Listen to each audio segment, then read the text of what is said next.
Assalamualaikum warahmatullahi wabarakatuh. Kita berjumpa lagi dalam serial terbaru kita, Kisah dan Ibrah. Kisah tentang kehidupan generasi terdahulu yang bisa menginspirasi dalam kehidupan kita.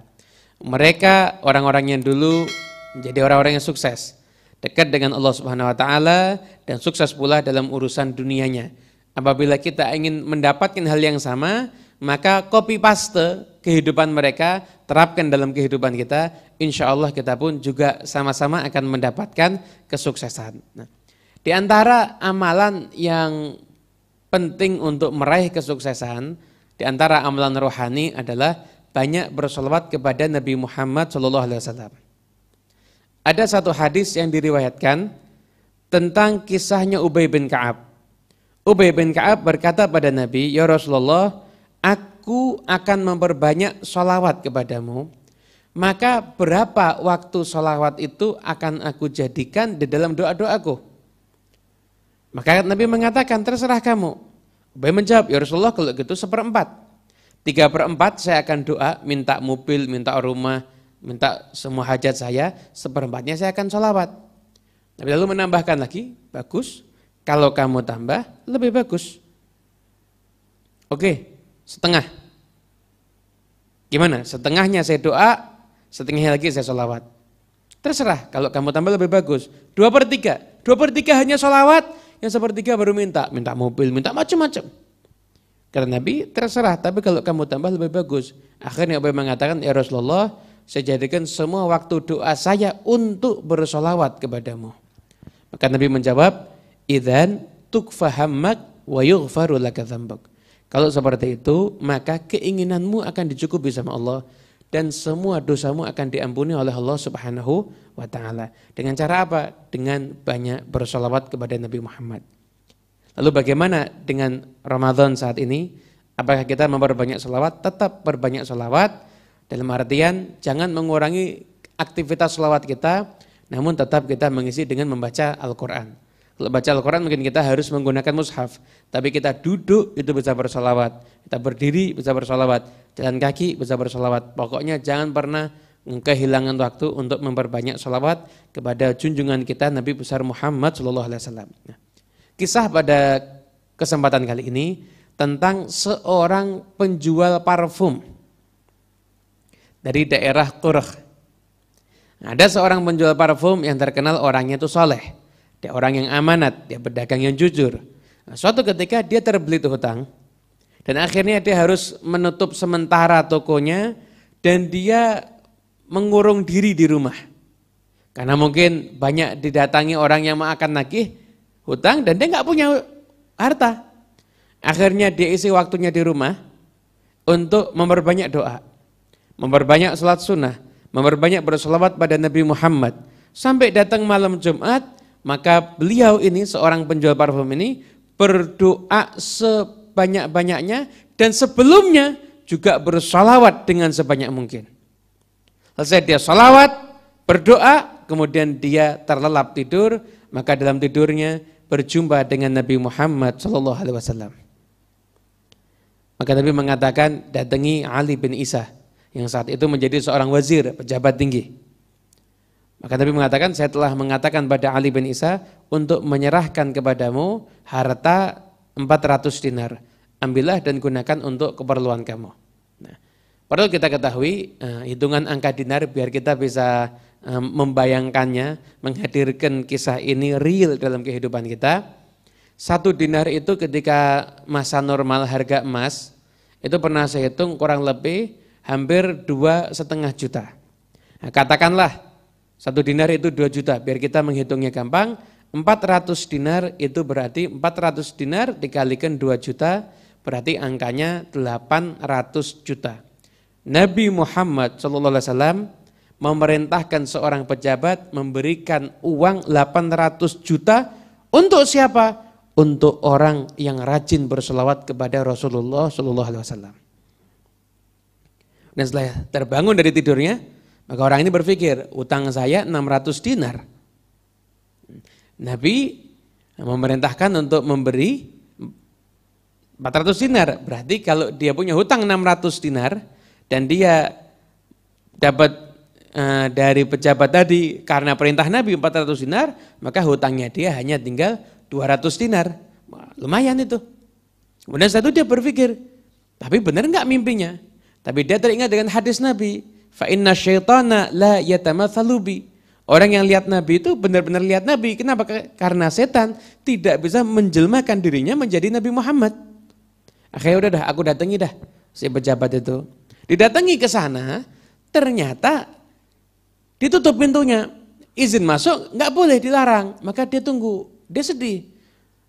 Kok susah saya mau masuk. Nggak ada kesempatan nih kayaknya.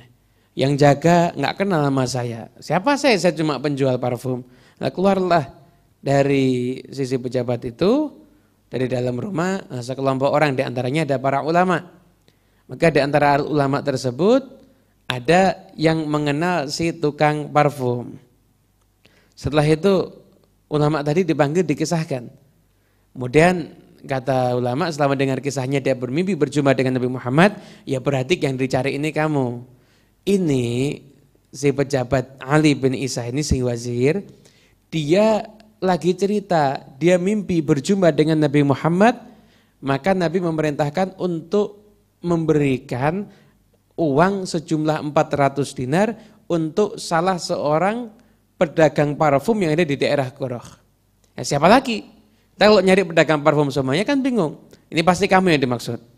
Akhirnya kemudian setelah itu dikondisikan sampai akhirnya bisa berjumpa dengan Ali bin Isa. Ketika dia masuk ditanya, kamu siapa? Nama saya Fulan bin Fulan, saya Athar, seorang pedagang parfum. Dari Qurah ya? Ya benar. Saya mimpi berjumpa dengan Nabi. Nabi memerintahkan saya untuk memberikan kepadamu 400 dinar. Dan setelah itu saya cari kamu, tapi nggak ada yang tahu. Dan ternyata memang benar kamu ini. Ya udah, kata Ali bin Isa, oleh karena itu ini saya akan berikan kepadamu 400 dinar sebagai saya menaati perintahnya Rasulullah. Dan saya tambahkan kepadamu 600 dinar. Berarti saya berikan kepadamu 1000 dinar. Berarti kalau 1000 dinar itu dia dalam jangka waktu yang singkat. Kalau itu 2 juta, 1000 dinar berarti angka 2M, 2 miliar yang dia dapatkan. Nah, kira-kira pedagang parfumnya mau apa enggak ya? Rezeki nomplok 2 miliar di hadapan mata. Kemudian kata pedagang parfumnya, wahai wazir, kamu orang baik, tapi saya tidak akan mengambil lebih daripada yang diberikan oleh Nabi Muhammad. Saya berharap keberkahan di dalam harta itu bukan banyaknya. Nah, ini mental yang perlu ditiru untuk orang yang hidup di zaman sekarang. Jangan lihat nominal, tapi lihat berkahnya. Anda misalkan menjual barang dengan cara yang jujur, cara yang benar. Tapi kalau Anda lihat mungkin nominalnya dikit, jangan Anda berkecil hati. Kenapa? Sedikit, tapi dari hasil yang jujur, di situ Anda nolong orang lain, di situ Anda berbuat baik kepada orang lain, maka di situ insya Allah ada keberkahan yang akan menghasilkan rezeki yang min haitsu la yahtasib, yang tidak terduga-duga dari segala penjuru arah insya Allah.